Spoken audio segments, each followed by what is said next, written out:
generations of Dyad in the Force. Hello, and welcome back to another edition of Dyad Reacts. We have some startling news hot off the presses. Choco, what's going on, man? Oh man, it's great news to get, on a Friday night to like carry into the weekend. Yeah. We got Hayden Christensen is going to reprise his role in Ahsoka. We knew he was coming in Obi-Wan. Kathleen Kennedy told us that last year, but he's coming into Ahsoka, and and by the way, this is coming directly from Hollywood Reporter, right? They know what they're talking about. This isn't Mike Zero. This isn't we got this covered. This isn't some random dude just trying to like yell stuff at the sky. It seems solid. They haven't steered us wrong. They're going to be tight-lipped, obviously, but I'm curious what you think. What might we get? You think we're getting flashbacks? We think he's coming back as Vader? What do you got? Well, okay, so let's bring up the article really quickly just to see kind of what they're saying. It's of course an exclusive, so it's more than a rumor, less than confirmed, right? It's something that More than a rumor. Sorry. But it says that Hayden Christensen is staying in the fold of the Galactic Empire and will reprise his role as Anakin Skywalker, aka Darth Vader, in Ahsoka. Now, of course, we go on to read the rest of the article. They just talk about Ahsoka and Anakin's relationship, but of course there's not a lot of information about it, right? They're being tight-lipped, of course. They're not gonna comment on rumors and speculation. But in terms of your question, I think there are a number of ways they can go about this, including, as you mentioned, the flashbacks, which would of course require them to cast a younger Ahsoka Tano, or maybe a more recent flashback, because Ahsoka takes place 5 years after Return of the Jedi, and so that would, if there was a flashback with Rosario playing Ahsoka, it would be within like the Empire Strikes Back, Return of the Jedi era, where he is still alive. So it would be a flashback, but he's still alive. Then there's the Force Ghost. I think this is the more interesting path. I think this is the more interesting path for Ahsoka, simply because I think in Rebels on Malachor she had her kind of like moment with Anakin / Darth Vader, and that was it.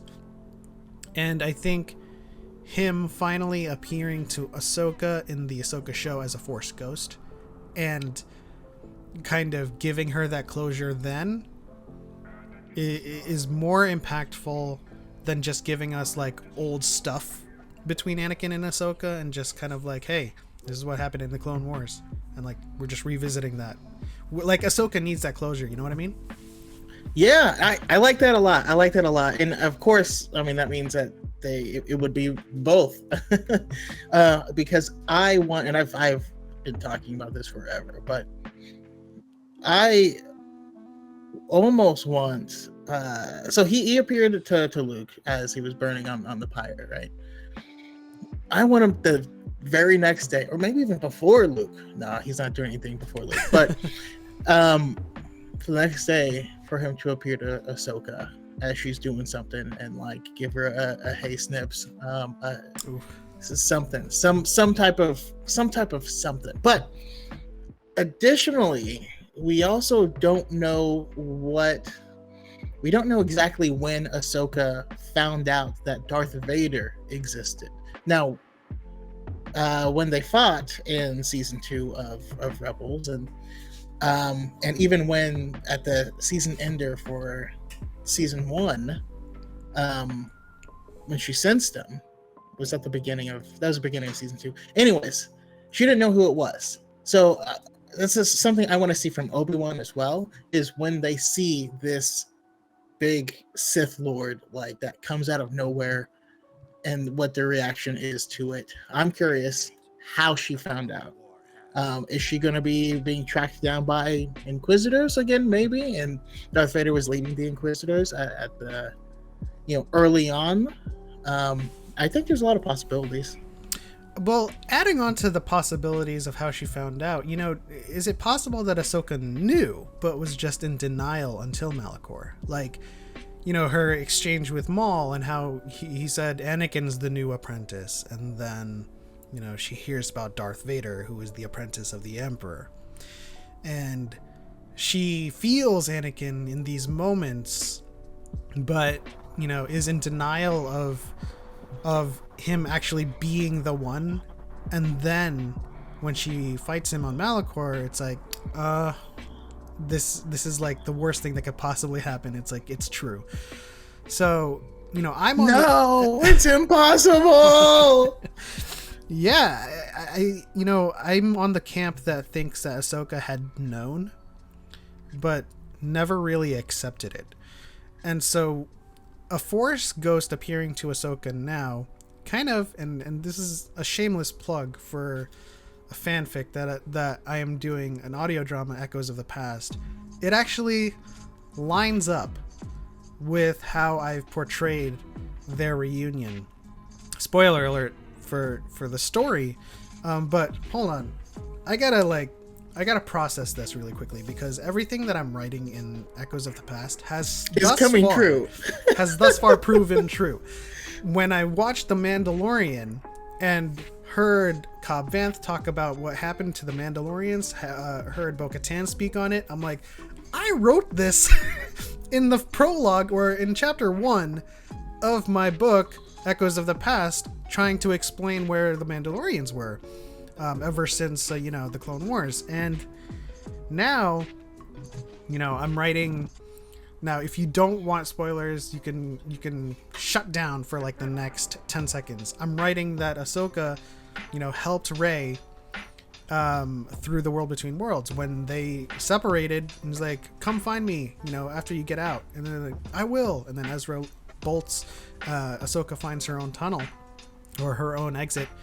She runs into the portal to Rey, and that's when Rey is like, be with me. And she goes, let the Force guide you like it guided us. And then she's like, all right, I gotta go. But then now, like, this reunion with Hayden appearing in Ahsoka, it's just like in my book. She's on another planet. She is being an independent Jedi, not a Jedi, but an independent, fighter, freedom fighter. And Anakin shows up to her and it says, you've grown up, Snips. And then, lots of emotions and stuff like that happen in that scene. But, yeah. I love in the Ahsoka book. She talks about how when you get to know someone, they get to essentially recognize each other's like signal through the Force. Mm-hmm. And after the Jedi Purge, she would reach out with the Force every now and then. So you don't want to get caught, but reach out to find anyone that she knows, and she was never able to find anyone. And of course, Anakin was on the dark side at that point, so he's not appearing to be the same person. So that reaction of, I also want to see her reaction when he returns to the light before he dies, if she felt that. Yeah, that would be an interesting angle, especially if we have a flashback to Return of the Jedi in the Ahsoka show, where she's kind of like, she's on, let's just, for like, hypothetically, she's on what is it called, Caladan or Corvus? Which one's the city, which one's the planet? I don't remember. she's on that, she's there, she's sitting down, she's meditating, and like she feels Anakin return to like the Force. She feels his like energy signature for lack of a better term. I want it. Yeah, like that's one of the things I want to see in the Ahsoka show for sure. Besides the Force lore that we're gonna get, that moment when she realized that Anakin was back. Oh man, that's gonna be incredible to see. Yeah, is there any things that you're concerned or worried about happening in this? Anything that might go awry? because we're tugging real close to people's heartstrings, and we're fitting a lot of stuff in a small space. I can't really see anything. I mean, obviously, if it's like a Force Ghost and flashbacks, it's kind of self-contained. You can't really kind of go off the rails in that one. But do you have anything in mind that could potentially kind of take things in the wrong direction? Not particularly. I feel like I just feel like sometimes, regardless of something's quality, if people want to like it, they'll like it. If they don't want to like it, they won't they won't like it. And that if something is different from how they viewed it with their nostalgia goggles, that certain things might be upsetting. I mean, we saw complaints about Ahsoka, even though it was like literally the person that created her still writing her. We know it's consistent. Yeah. So I don't know. I just wanted to see if you saw any pitfalls. I personally don't. I'm along for the ride. You know me. Mm-hmm. Well, that's what's unique about this situation, right? Is because Ahsoka doesn't exist in EU. So there's no kind of like expectations for her. There's no like, oh, where's Luke and Mara Jade? Like, Ahsoka doesn't exist on those stories. And thus, like, there's the disconnect between continuity between the first 6 and Clone Wars versus what the authors wrote for NJO and the New Republic back in the EU days. So Filoni's creator of Ahsoka. Filoni's continuing her story. I think he's the mastermind. He knows what her story is going to be, how to fit her into the current continuity. And there's absolutely, I mean, I'm hoping there's absolutely no way you can use like, this isn't what I expected, when there's no like precedent. There's no expectation. Yes. There's no stories of her in the EU. And I'm happy that they're continuing with her story anyway, because quite frankly, if people had their way with the EU, we wouldn't be able to explore Ahsoka, and Ahsoka is a beloved character now. Yeah.